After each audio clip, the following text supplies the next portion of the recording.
Hey guys, welcome to the Bourboneering YouTube channel. I'm your host Austin. Let's get started. So today I'm doing a flight of finished bourbons. These are all the same base bourbon finished in different ways, and they're all barrel proof. Today I'm using Belle Meade bourbon as my flight here. I have 4 different releases. They're all distillery only releases, each finished in a different kind of barrel. And I was going to go through and give them tasting notes. I'm in a Belle Meade kick right now because I recently got to meet their master distiller, or their owner, excuse me, Charlie Nelson. He came down to Baton Rouge for an event. So we got to do a little meet and greet, which was awesome. And I already love Belle Meade, so it just kind of kicked me into a fury. Now, Friday, you'll be hearing a podcast episode where I interview another owner of a distillery that does a lot of finished whiskeys, and it's a really unique technique. But check out the podcast for more info on that. It's coming out this Friday as you're watching this video. So let me go over quickly what these 4 whiskeys are. I'm gonna give you each tasting notes. First, these are in order of proof. I'm going from my left to right in order of proof. The first one is 110 proof. It is Belle Meade Black Bell. This is really probably the most special on the table. And these 2 samples were brought to you by a friend of mine. I didn't ask him if he wanted to shout it out or not, so I'm not going to say his name, but he knows who he is, and I'm really thankful for the opportunity to try stuff that I can't get myself. So this is going to be Belle Meade Black Bell. This is it's their base MGP bourbon that is finished in a barrel that held beer. What they do is they take their bourbon out of the barrel, the normal barrel, send it to, I believe this is the Blackwater brewery. They then age a stout in that barrel and send the barrel back to Belle Meade, or to Nelson's Greenbrier, the distillery of behind Belle Meade. And they fill their bourbon back in that barrel. So it's a beer barrel finished. It's a bourbon barrel aged beer barrel finish. How about that? It's supposed to be really good. So I'm gonna start with that. In fact, I'm gonna let that pour now and let it sit for a second while I talk about the rest. Yes, I'm gonna drink it all tonight. I'm super excited about it. Not all on camera though. You won't see me get too crazy. Next, we have their sherry finish. Now this is distillery only cask strength. All these are at cask strength. They have a regular, you can find on the shelves a regular, I don't remember the proof exactly, but a watered down, basically, sherry, cognac, Madeira finishes, as well as a regular bourbon. Now, even those are going to distillery only right now, but they are out there in the stores. This is a cask strength version.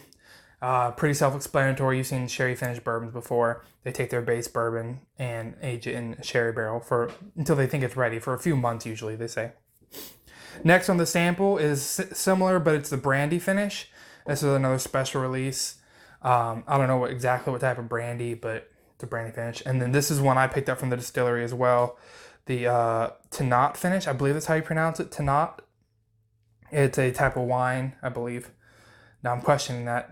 It's also a barrel strength, and this was a distillery.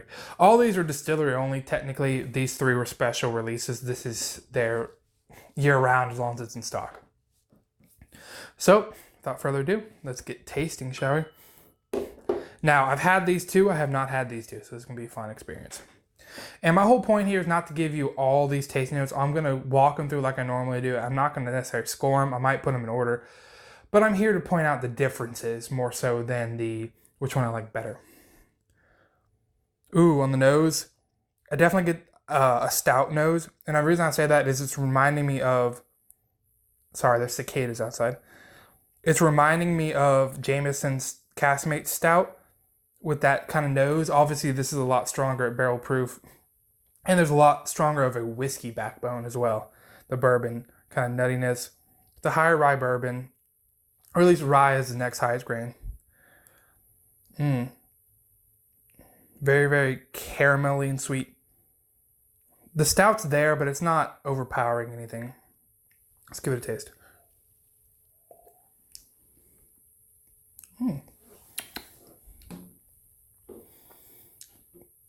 That's very interesting. That note I associate with Jameson is there, that Jameson Caskmate Stout.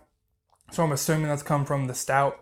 Although, I've had stout beers, and it's not the note that I think of when I taste a stout beer, but it's the note I think of when I think of Jameson Caskmate Stout. So that's there. I don't know how to describe it. A soggy wood, maybe, kind of note.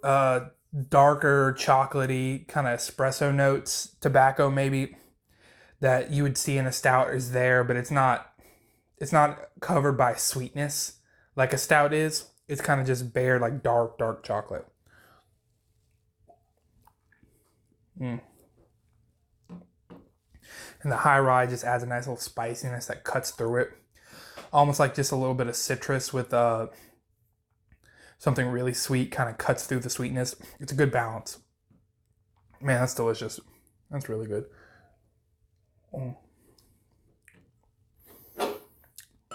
Long finish, it's chocolatey, it's tobacco. I don't usually get tobacco notes on bourbon like a lot of people do, but this is definitely that rich, dark cocoa. It's really good. Drinking some water here out of my Star Wars mug. Y'all might have seen this. These are my Bourboneering Glencairns. If you'd like to look at them, let me know. I might be able to put them up for sale and some giveaways. Good. All right. Moving on. Let's look at the sherry. This one is 118.1 proof. I love this. I'm milking this bottle. I love this bottle.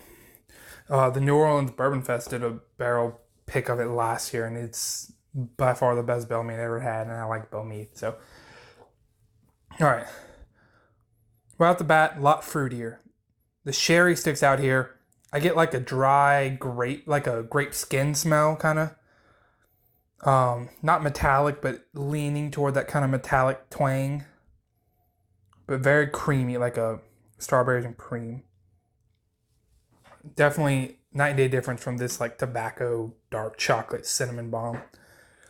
The bourbon's not sticking out as much as the sherry is here.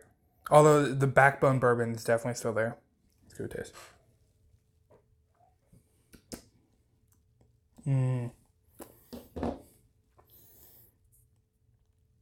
I get the taste of I said grape skin in the nose. I think it's more apple skin. Not sour apple like an off note. Not even red delicious, although a little bit. But it's like the skin. Right when you just pierce the skin and get a little bit of the sweet juice. That's the apple note I'm getting. I get a little bit of creaminess that I got in the nose, but not quite as strong as the nose. Still got deeper chocolate notes to me on the taste. Not so much the nose, but the taste. More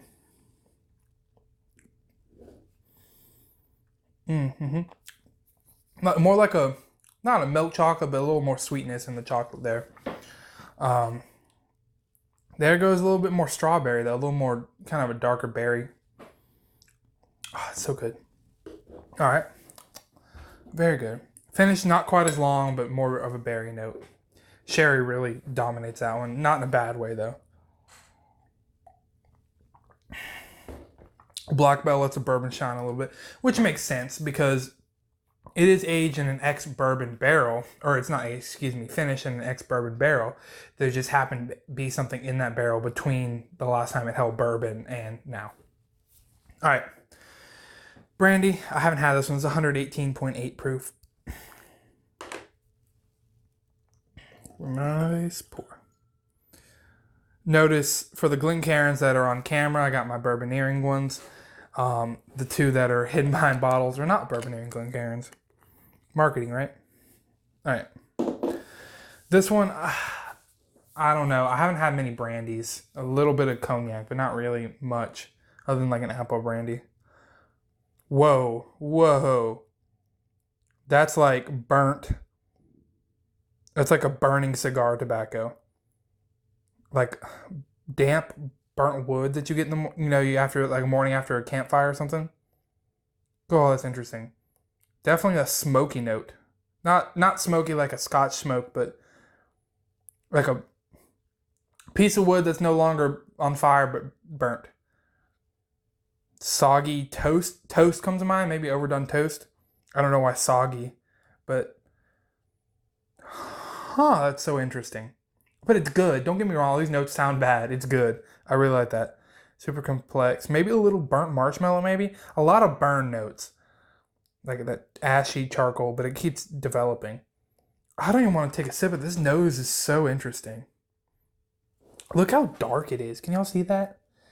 It is darker than the other three for sure, and I believe darker than Tanat. Oh, just the smell of burned wood. It's delicious. All right.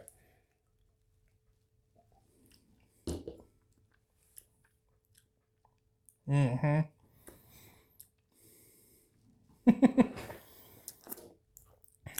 That's the most flavor by far. Ooh, I don't know. I don't like the finish. It's a long finish too.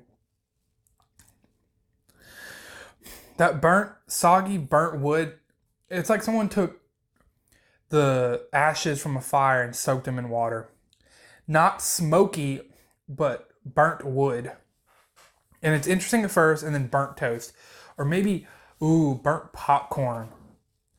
That might be it. The kind of taste you get when you pop a bowl of popcorn and some burnt, but not the rest of them, so you decide to eat it, and you aren't paying attention, eat a burnt kernel. That's the taste on this.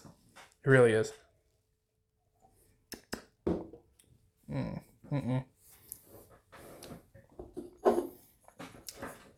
No, I'm done with that. I don't like that finish. It's like soggy rag on the finish. Dang. That is... Ooh, I don't know about that. I don't know about that. I might not be able to finish that. I'm going to come back to it. I'm afraid I just ruined my palate, though, for my Tanat. All right. The Tanat finish, 125 proof. This is a behemoth. All right. A little bit of that as well. Not trying to get too crazy tonight. Anybody want this brandy here? I'm done with it. All right, Tanat. Yep. Closer to the sherry for sure. Some more red wine notes rather than sherry notes, if that makes sense. I'm assuming this is a red wine. I have no idea what Tanat is. But I get it similar to like a cab finish, like a drier red wine kind of nose, maybe a Merlot type deal. What else am I pulling out here? A little bit of spearmint, maybe? Just a hint of it. All right, let's give it a taste.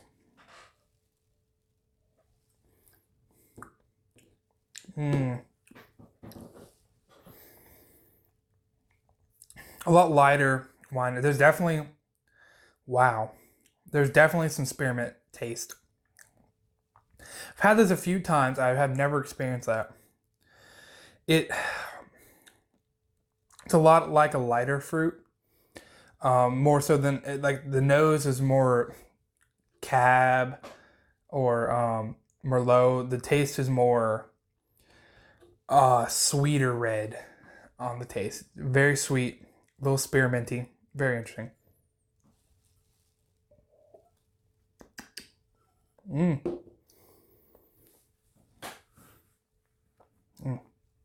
That's very good.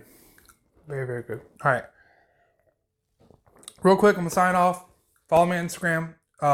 Please, if you like this video, give it a thumbs up. Subscribe, all that good YouTuber stuff. Really, subscriptions really help. Liking video really helps. Give a comment down below. Let me know which of these is your favorite or which one you want to try. Any tips, suggestions, just say hi. Anything you want to say it down below. Please be nice. It's not to me, to other people, but that's all I have to say about that. Thank you for watching. Please enjoy. Please go subscribe to the podcast on your favorite podcast player. All right, real quick before we go, my ratings. Dead last, brandy. Super interesting. Glad I have it. Gonna go back to it in a second, but next I'm gonna go with the Tanat. The rest of the other three are really great. Gonna go with not is in third. In second, I'm gonna go Black Bell, but it's cool to have. It's very, very interesting. And first, my favorite, my go-to is the sherry. Thanks for watching, guys. Y'all have a good night. Cheers.